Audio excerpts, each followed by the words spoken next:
Salut la team, j'espère que tout va bien. Je vous fais une rapide vidéo sur le CX numéro 31. Là, c'est une édition que vous enseignez maintenant dans vos clubs depuis 5 à 6 semaines, certains. Donc il va falloir commencer à mixer ou alors à intégrer les chansons bonus si ce n'est pas déjà fait. Pour ma part, je l'ai fait cette semaine. Ça fait une semaine donc j'ai commencé à les tester physiquement, à préparer mon coaching. Et puis du coup, là, cette semaine, j'ai tout lancé. Donc du coup, je vais vous apporter 2-3 petites choses que vous puissiez vous être plus à l'aise quand vous allez démarrer si vous en avez besoin. 2 morceaux bonus, une chanson numéro 4 et une chanson numéro 6. Alors la chanson numéro 4, vous avez 2 mouvements, un mouvement au sol et un mouvement debout.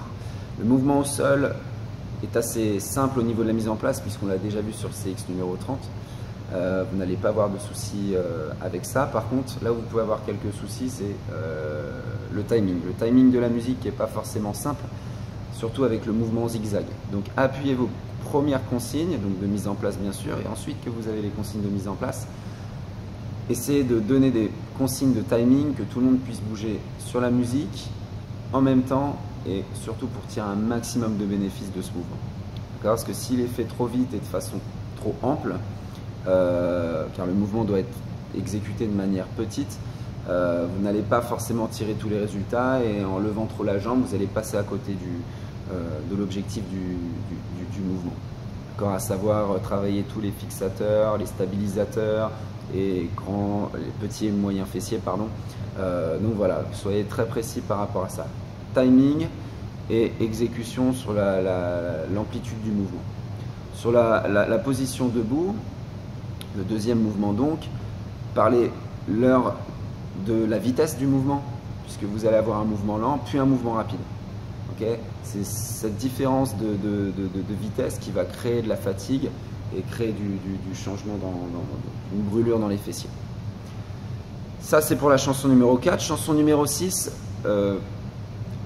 un mouvement debout et un mouvement au sol, et je vais vraiment vous parler du mouvement debout, donc le cobra et l'élévation frontale. Une difficulté que vous allez avoir, c'est leur faire comprendre qu'il y a 3 petits mouvements vers l'arrière pour le cobra et un mouvement saccadé vers l'avant pour les élévations frontales.